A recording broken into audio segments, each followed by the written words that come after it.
एक व्यक्ति कई वर्षों तक अपने गुरु के दर्शन करने जाता रहा, उपदेश सुनने जाता, सेवा करता, ध्यान का अभ्यास करता, लेकिन हमेशा उसके मन में एक कमी बनी ही रहती कि मेरे अंदर सुधार नहीं हो रहा है। मुझे कितने वर्ष गुरु की शरण में गए हो गए, प्रवचन सुनते हो गए, लेकिन मेरे जीवन में उतना बदलाव नहीं आ रहा है जितना गुरु की मुझसे अपेक्षा थी। एक दिन उसने सोचा कि शायद गुरु ही इस प्रश्न का उत्तर दे पाएंगे और वह गुरु से मिलने चला गया। गुरु ने उसे अपने पास बिठाया और उसकी समस्या पूछी। उस व्यक्ति ने कहा, जीवन तो बहुत तेजी से बीता जा रहा है। मुझे दीक्षा लिए 20 वर्ष से ज़्यादा हो चुके हैं और इन 20 वर्षों में मैंने अपनी तरफ से अथक प्रयास किया, लेकिन इन प्रयासों से मैं संतुष्ट कभी नहीं हुआ। मेरे जीवन का एक बहुत बड़ा हिस्सा बीत चुका है, जीवन का एक भाग बीत चुका है और अब दूसरा चल रहा है। मेरी उम्र लगभग 50 की हो चुकी है, मेरे बाल भी सफ़ेद पड़ने लगे हैं। पिछले 20 वर्षों में मैंने अथक प्रयास किया, लेकिन मैं अपने आप को कहीं भी नहीं पाता। क्या मेरा जीवन यूं ही खाली खाली, कोरा कोरा ही बीत जाएगा? गुरु ने उससे कहा, तुम्हें सच्चाई समझने में अभी 2 वर्ष और लगेंगे। गुरु ने उसे बीजों से भरी एक पोटली देते हुए कहा, तुम यह बीज ले जाओ और इन्हें अपने खेतों में तब बोने के लिए डालना जब 3 दिनों तक अच्छी बारिश हो। वह व्यक्ति उन बीजों को लेकर वापस अपने घर आ गया और बारिश का इंतजार करने लगा। दिन हफ्तों में बदल गए और हफ्ते महीनों में, लेकिन बारिश नहीं हुई। फिर कभी 1 दिन बारिश होती, कभी 1.5 दिन, कभी 2 दिन, लेकिन 3 दिन तक लगातार बारिश कई दिनों तक नहीं हुई।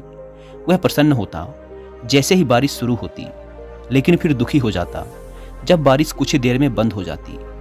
कई महीने फिर ऐसे ही बीत गए। अब वह दुखी रहने लगा कि शायद 3 दिन तक तो कभी बारिश होगी ही नहीं। वह यही सोचता रहता। तभी एक दिन अचानक भयानक काले बादल आए और रात दिन लगातार 3 दिन तक बरसते रहे। उस व्यक्ति के अंदर अत्यंत प्रसन्नता का भाव जागा। उसने गुरु के दिए हुए बीज पोटली से निकाले और खेतों में बो दिए। अगले 2 महीनों में वो बीज अंकुरित हुए, बढ़े और पेड़ बन गए। लेकिन उसे कुछ भी नहीं पता था कि यह किसके पेड़ हैं, क्योंकि उसने गुरु से बीजों के बारे में कुछ नहीं पूछा था। तीसरे महीने से उन पेड़ों में फूल आने शुरू हो गए और देखते ही देखते चारों ओर फूल ही फूल हो गए। तितलियां, मधुमक्खियां, भौरे और ना जाने कहां कहां से लोग उन फूलों को देखने और उनकी सुगंध का आनंद लेने आने लगे। इतने सारे लोगों से तो वह अपनी पूरी जिंदगी में नहीं मिला था और ना ही उसने एक साथ इतने सारे लोग पहले कभी देखे थे। वह बड़े आश्चर्य में था कि इतने सारे लोग आ कहां से रहे हैं, बिना बताए, मुझे जानते भी नहीं, पहचानते भी नहीं, मेरा इनसे कोई संबंध नहीं, ये लोग आ कहां से गए? वो बड़े आश्चर्य में था। लोगों ने उसकी बहुत तारीफ की, उसके फूलों की तारीफ की, कुछ ने उसे इनाम भी दिया और सभी ने उसके फूल खरीदे। उसके फूलों की खुशबू और उनकी प्रसिद्धि दूर दूर तक फैलने लगी। सारे शहर, गांव, प्रदेश और देश में फैलने लगी। ऐसे उगते हुए फूल, ऐसी खुशबू और इतने बड़े क्षेत्रफल में लगे फूलों की कभी किसी ने कल्पना भी नहीं की थी। कभी किसी ने सोचा भी ना था कि इतने खुशबूदार फूल भी हो सकते हैं। उनकी खुशबू कई किलोमीटर दूर तक फैली रहती। तभी तो दूर से अगर कोई राहगीर भी गुजरता तो वह पलटकर एक बार जरूर देखने आता कि यह खुशबू आ कहां से रही है। वह व्यक्ति बहुत प्रसन्न था। उसने सोचा कि मैं यह सब जाकर गुरु को बताऊं, लेकिन फिर उसे याद आया कि गुरु ने कहा था कि तुम दोबारा 1 साल बाद आज ही के दिन आना, उससे पहले नहीं। इसीलिए वह बार बार अपनी उत्तेजना को रोकता और सहम जाता कि अभी समय पूरा नहीं हुआ है। इसीलिए वह रुका रहा, लेकिन वह बहुत खुश था। उसने उन फूलों को बेचकर बहुत धन कमाया, एक आलीशान घर बनवाया और उसमें खूब खुशी से अपने यार दोस्तों के साथ रहता। बहुत खुश रहता, लोगों से मिलता और अब आसपास के लोगों से उसका बहुत मेल जोल भी हो गया था। वह अपने समाज का एक बहुत बड़ा मुखिया बन गया था। खूब मान सम्मान मिलने लगा था। लेकिन फिर धीरे धीरे गर्मी बढ़ने लगी। भीषण गर्मी पड़ी, फूल मुरझाए और कुछ समय पश्चात सारा खेत सूख गया और धीरे धीरे लोगों ने आना भी कम कर दिया। अब कभी कभी कोई इक्का दुक्का लोग ही उससे मिलने आते। फिर समय आया गुरु से मिलने का। वह गुरु के पास गया, उन्हें नमन किया। तभी गुरु ने कहा, मुझे कुछ भी बताने की जरूरत नहीं है, मैं सब जानता हूँ। गुरु ने उसे बीज की एक पोटली देते हुए कहा, अब जाओ और इन बीजों को तभी बोना जब फिर से 3 दिन तक लगातार बारिश हो। वह व्यक्ति उन बीजों को लेकर वापस आ गया और थोड़ा दुखी भी हुआ कि वह गुरु को कितना कुछ बताना चाहता था, लेकिन गुरु ने तो पहले ही कह दिया कि वो सब जानते हैं, उन्हें कुछ बताने की जरूरत नहीं। वह इस बात से बहुत निराश था कि वह अपने मन की बात बोल नहीं पाया, लेकिन वह इस बात से अनजान था कि गुरु दूरदृष्टि रखते हैं, वो सब देखते हैं। वह घर आया और फिर से बारिश का इंतजार करने लगा और वह बहुत खुश भी था कि मुझे फिर से बीज मिल गए, फिर वही फूल उगेंगे, फिर चारों तरफ सुगंध फैलेगी, फिर दूर दूर तक मेरी ख्याति फैलेगी, लोग मुझे इनाम देंगे, मेरी प्रशंसा करेंगे, मेरे फूलों की बिक्री होगी, मुझे मान सम्मान मिलेगा। इन सब बातों के बारे में सोचकर वह अंदर से गदगद हो जाता, बार बार इन बातों को सोचता, बीजों की पोटली को देखता और प्रसन्न होता। यह कई दिनों तक चला और वह बारिश का इंतजार करता रहा, लेकिन बारिश नहीं हुई। जब हुई भी तो 1 दिन 2 दिन, लेकिन 3 दिनों तक लगातार बारिश नहीं हुई। कई महीने बीत गए। अब वह थोड़ा उदास रहने लगा कि क्या इस बार 3 दिन तक लगातार बारिश होगी ही नहीं। कहीं गुरु ने इस तरीके से मुझे कुछ समझाने का प्रयास तो नहीं किया जो मैं समझ नहीं पा रहा, क्योंकि अब तो बारिश हो ही नहीं रही। और अब वह मन ही मन तुलना भी करने लगा था कि पिछली बार तो इतने दिनों में बारिश हो गई थी, लेकिन इस बार तो उससे भी ज़्यादा दिन बीत गए और बारिश अब तक नहीं हुई। फिर एक दिन काले बादल आए और 3 दिन 3 रात तक मूसलाधार बारिश हुई। इस बार इतनी बारिश हो गई कि उसके खेत की मिट्टी का ऊपरी हिस्सा ही बह गया। वह यह सोचकर परेशान भी हो गया कि इस बार ज़्यादा समय लग जाएगा खेत को तैयार करने में, क्योंकि मिट्टी की ऊपरी परत बह गई है। फिर जैसे तैसे करके बारिश रुकी। उसने बड़ी मेहनत से खेत तैयार किया और वो बीज खेत में बो दिए, लेकिन इस बार भी उसने गुरु से नहीं पूछा था कि यह किसके बीज हैं। उसने खुद ही कल्पना कर ली थी कि यह उन्हीं फूलों के बीज होंगे। धीरे धीरे वो बीज अंकुरित हुए, बड़े हुए और उनमें फूल आने लगे। लेकिन वह यह देखकर हैरान हुआ कि इस बार फूल इतने छोटे क्यों हैं। लेकिन वह फिर भी इंतजार करता रहा। उसने सोचा शायद इस बार इन पेड़ों में फल आने वाले हैं। लेकिन कुछ दिनों बाद उसने देखा कि सारे पेड़ों में धीरे धीरे हरी मिर्च लगने लगी है और वह मिर्च की फसल बड़ी तेजी से फलने फूलने लगी। धीरे धीरे वह मिर्च लाल होने लगी, लाल सुरंग। कुछ दिनों तक खेत में तोते आए। तोतों ने कुछ मिर्च खाई, लेकिन इस बार कोई तितली नहीं आई, कोई भौरा नहीं आया, कोई मधुमक्खी नहीं आई। और इस बार ना तो आसपास से कोई लोग आए, ना कोई सुगंध उठी, ना कोई सुंदर नज़ारे बने और ना ही दूर दूर से राहगीर आए उसके खेतों को देखने। इस बार ऐसा कुछ भी नहीं हुआ। वह बहुत आश्चर्य में था कि आखिर इसके पीछे क्या रहस्य है। वह थोड़ा चिंतित भी होने लगा, लेकिन थोड़ी उत्सुकता भी थी कि देखते हैं आगे क्या होता है। फिर जैसे जैसे गर्मी बढ़ने लगी वो मिर्च लाल होने लगी और धीरे धीरे वो मिर्च पककर खेत में ही गिरने लगी और सूखने लगी। सारा खेत भी सूख चुका था। धीरे धीरे वो मिर्च फटने लगी और सारे खेत में फैलने लगी। और जैसे जैसे गर्मी बढ़ने लगी, गर्म हवाओं के साथ वो मिर्च भी उड़ने लगी और उस मिर्च से लोगों की आंखें और लोगों के गले जलने लगे। अब लोगों ने दूर दूर तक उस ओर आना ही छोड़ दिया, वो रास्ता ही छोड़ दिया और जहाँ जहाँ वो हवा फैलती लोग परेशान होने लगे। बहुत भला बुरा कहते उस व्यक्ति को कि इस मूर्ख ने ये क्या कर दिया।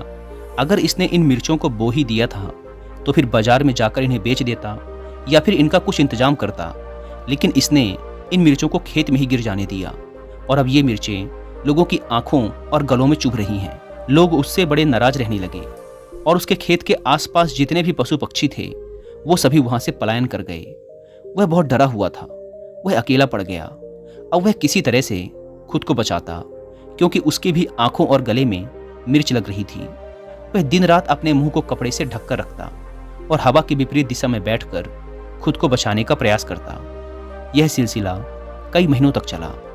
उसकी गुरु से मिलने की प्रचंड इच्छा थी, लेकिन गुरु ने पहले ही बोल रखा था कि साल भर बाद आज ही के दिन आना। वह बहुत परेशान था। उसके लिए एक एक दिन काटना बहुत मुश्किल पड़ रहा था, लेकिन किसी तरह से वो दिन आ गया जब वह अपने गुरु से मिलने जा सकता था। वह गुरु के पास गया और अपना सारा हाल सुनाना चाहा, लेकिन गुरु तो पहले से ही सब जानते थे। गुरु ने कहा, मैं सब जानता हूँ, तुम्हारे साथ जो हो रहा है, लेकिन अगर तुम समझ पाओ तो। गुरु ने उससे पूछा, क्या तुम कुछ समझे इन 2 सालों में जो मैंने तुमसे कहा था कि अभी तुम्हें 2 साल और लगेंगे? तुमने क्या समझा?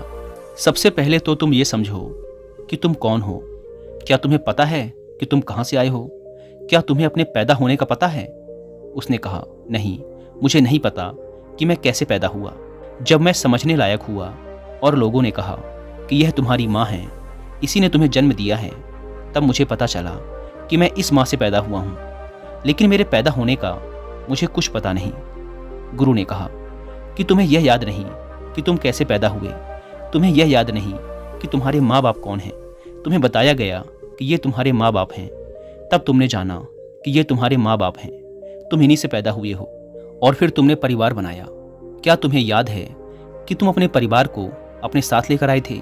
क्या तुम्हें याद है कि तुम पैदा होते समय अपने साथ कुछ लाए थे? वह बोला, नहीं, मुझे याद नहीं कि मैं अपने साथ कुछ लाया था।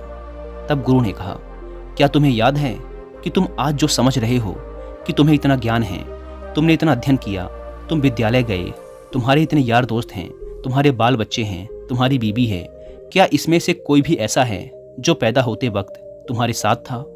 या जब तुम्हारे माँ बाप ने तुम्हें बताया कि तुम हमारे बच्चे हो, तब भी क्या तुम इनमें से किसी के साथ थे? उसने जवाब दिया, नहीं, तब तो मैं एकदम अकेला था। गुरु ने पूछा, क्या तुम्हारे पास कोई पैसे थे, कोई धन दौलत थी? क्या कोई ऐसा इंतजाम था जिसके सहारे तुम अपना सारा जीवन निर्वाह कर सको? तब उसने कहा, नहीं, मेरे को तो जो मेरी माँ देती थी मैं वही खा लेता था। और क्या तुम्हारे पास ऐसी कोई भविष्य की चिंता थी कि कल तुम्हें दूध मिलेगा या नहीं मिलेगा, या फिर रोटी मिलेगी या नहीं मिलेगी? क्या तुम इसको लेकर चिंतित रहते थे? तब उसने कहा, नहीं, मैं चिंतित नहीं रहता था। मुझे तो जो मैं मांगता था मेरी माँ दे देती थी, और अगर उनके पास नहीं होता था तो इंतजाम करती थी, या फिर पिता से कहती थी कि बेटा ये मांग रहा है, लेकर आ जाओ। लेकिन मैंने तो अपनी तरफ से कुछ नहीं किया। मुझे याद नहीं कि मैंने कभी ये भी सोचा हो कि मुझे दूध कहाँ से मिलेगा, वह मुझे मिलता ही रहा है। तब गुरु ने कहा कि जब तुम्हें ये सब तब मिलता रहा है जब तुम्हें कुछ भी पता नहीं था, जब तुम्हें यह भी पता नहीं था कि कल तुम्हें ये मिलेगा या नहीं मिलेगा, तब भी तुम्हें ये मिलता रहा। जब तुम्हें यह भी पता नहीं था कि तुम कौन हो, कहाँ से आए हो और क्यों आए हो, तब भी तुम्हारी सारी परवरिश, सारी पूर्ति होती रही। तो क्या तुम ये सोचते हो कि अब तुम यह सब कर रहे हो? क्या अब तुम ये सोच रहे हो कि तुम्हें 20 साल यहाँ आते हो गए और तुम्हें अभी तक कुछ नहीं हुआ? तुम्हें क्या होना है? तुम क्या पा लेना चाहते हो? तुम तो हो ही नहीं। तुम कौन हो, जरा सोचो इस बारे में। क्या तुम्हें जिस नाम से पुकारा जा रहा है तुम वही हो? क्या तुम्हें पता है कि यह तुम्हारा ही नाम है? उसने कहा, नहीं, मुझे पता नहीं कि यह मेरा ही नाम है। लेकिन जब मेरे कानों में इस नाम की आवाज़ पड़ने लगी, जब मुझे यह समझ आने लगा कि यह मेरे से कहा जा रहा है, तब धीरे धीरे मुझे पता चला कि मेरी माँ मुझे इस नाम से पुकारती है। तब मुझे पता चला कि यह मेरा नाम है। तब गुरु ने कहा कि तुम हो ही नहीं, तुम अपने से आए ही नहीं हो। क्या तुम अपने से आए हो? क्या तुमने चुना था कि यही मेरे माँ बाप होंगे, यही मेरा घर होगा? क्या पैदा होने से पहले तुमने इस बारे में कुछ सोचा था, कोई चुनाव किया था? उसने कहा, नहीं, मुझे तो कुछ याद नहीं है कि मैंने कुछ चुनाव किया था। मुझे यह भी याद नहीं कि मैं पैदा हुआ। मुझे यह भी याद नहीं था कि ये मेरी माँ है, ये मेरे पिता हैं। मुझे कुछ भी याद नहीं, मेरा कोई चुनाव नहीं। तब गुरु ने कहा कि तुम हो ही नहीं। तुम अब जो कह रहे हो कि मैं हूँ, तुम जो कह रहे हो कि मैंने इतने फूल उगाए, क्या ये तुम्हारे बीज थे? क्या ये तुम्हारे फूल थे? क्या किया तुमने इन फूलों को उगाने में? जरा बताओ। वह चुप हो गया। उसके पास कोई जवाब ना था। वह सिर झुकाए गुरु के सामने खड़ा रहा। गुरु ने कहा, ये बीज तुम्हें मैंने दिए, और इन बीजों को तुमने 3 दिन बारिश होने के बाद जमीन में डाला। क्या वो बारिश तुमने कराई थी? क्या वह मिट्टी जिसमें बीज अंकुरित हुए उसे तुमने बनाया था? क्या तुमने इनके लिए कोई प्रयास किया? वह आंखें झुकाए चुपचाप खड़ा था। उसके पास अब कोई शब्द नहीं थे। गुरु ने कहना जारी रखा, क्या तुमने इन बीजों को जमीन के अंदर फटते हुए देखा है? क्या तुमने देखा है कि ये कैसे अंकुरित हुए और कैसे उसमें से पेड़ निकला? ये जमीन के अंदर जो सारा खेल हुआ, क्या तुमने इसके लिए कुछ प्रयास किया था? क्या तुमने उन बीजों के अंदर जीवन डाला था? उसके पास कोई जवाब नहीं। वह मौन है, चुपचाप खड़ा है। तब गुरु ने कहा कि तुम हो ही नहीं, बस तुमने मान लिया है कि तुम हो। और तुमने जब से यह माना है कि तुम हो, जब से तुमने माना कि यह मैं कर रहा हूँ, जब से तुमने माना कि यह सब मेरा है, यह मेरी माँ है, यह मेरे पिता हैं, मैंने ये हासिल कर लिया, मैंने वो हासिल कर लिया, मैंने वो पढ़ाई कर ली, मैंने शादी कर ली, मैंने व्यापार खड़ा कर लिया, मैंने बच्चे पैदा कर लिए, ये मेरे बच्चे हैं। असल में तुमने यहाँ कुछ भी नहीं किया। तुमने सिर्फ मैं को जन्म दिया है और इस मैं की वजह से तुम्हें पता नहीं चल पा रहा कि तुम कौन हो। तुम तो हो ही नहीं। क्या तुम हो? क्या तुम्हें पता है कि तुम कौन हो? उसने कहा, मुझे ये तो पता नहीं कि मैं हूँ, परंतु मैं यह जरूर समझ गया हूँ कि इस मैं को मैंने बनाया है। गुरुदेव, आपके कहने से मैं अब समझ पा रहा हूँ कि इस मैं को मैंने बनाया है। यह मैंने ही कहा है कि यह मेरा शरीर है, यह मेरी माँ है, यह मेरे खेत हैं, यह मेरे फूल हैं, यह सारे मैं मेरे ही हैं, मैंने ही बनाए हैं। मैं इन्हें लेकर नहीं आया था, क्योंकि जब मैं आया था तो मुझे तो पता ही नहीं था कि मैं कौन हूँ। मुझे तो लोगों ने बताया कि मैं हूँ, मुझे एक नाम दिया गया और जब मुझे उस नाम से पुकारा गया तब मुझे समझ आया कि मैं ये हूँ, मेरे शरीर का यह नाम है।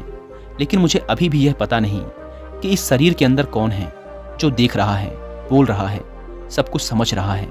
तब गुरु ने कहा, जब तुम्हें कुछ भी नहीं पता कि तुम कौन हो और यह सोच रहे हो कि मैं 20 सालों से कर रहा हूँ, कौन कर रहा है? तुम्हारा मैं कर रहा है और यह मैं कहीं भी नहीं जाने वाला। 50 साल गुजर गए, अगले 50 साल और गुजर जाएंगे, लेकिन यह मैं कहीं नहीं जाने वाला। जो यह कह रहा है कि वो मेरे फूल थे, सच बताओ, क्या वो तुम्हारे फूल थे? जो यह कह रहा है कि मैंने ये बीज लगाए, क्या ये तुम्हारे बीज थे?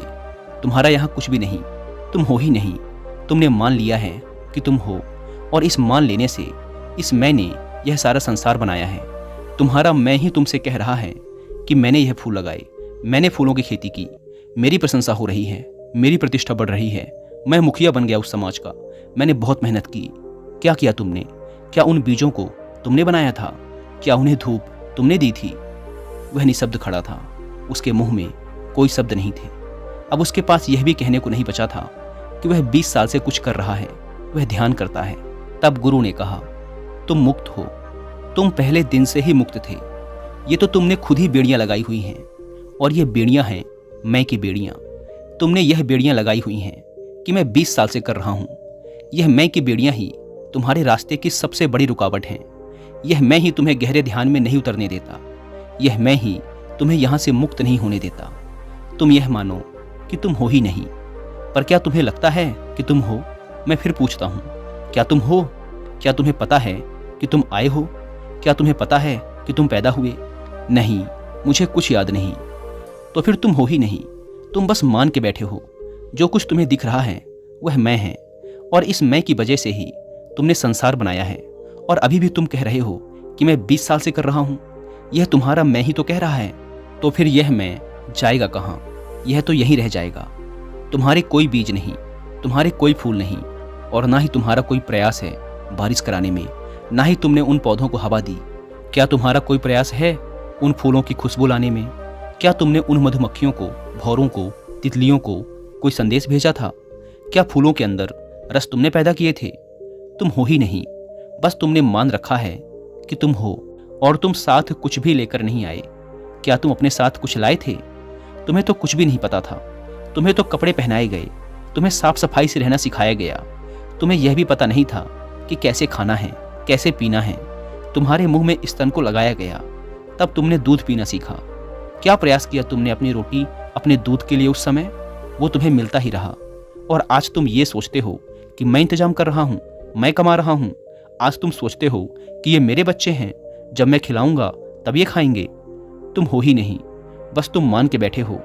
और जो ये सोचता है कि मैं हूँ, मेरे बच्चे हैं, मैं कमा रहा हूँ, मैं कर रहा हूँ, यही मैं ही तुम्हारे दुख का कारण है। यही तुम्हारी बंदिश है, यही तुम्हारा बंधन है, यही तुम्हारी बेड़ियां हैं। तुम मुक्त ही हो। तुमने शरण ले ली है बुद्ध की, तो अब मुक्त हो जाओ। तुम मुक्त ही हो और तुम्हें सब कुछ मिलता ही रहेगा। यह कहते हुए गुरु मौन हो गए। कहा जाता है कि वह शिष्य इसके बाद वहीं बैठकर ध्यान में तल्लीन हो गया और उसके बाद वह उठा ही नहीं। वह मुक्त हो गया, उसे परम निर्वाण प्राप्त हो गया।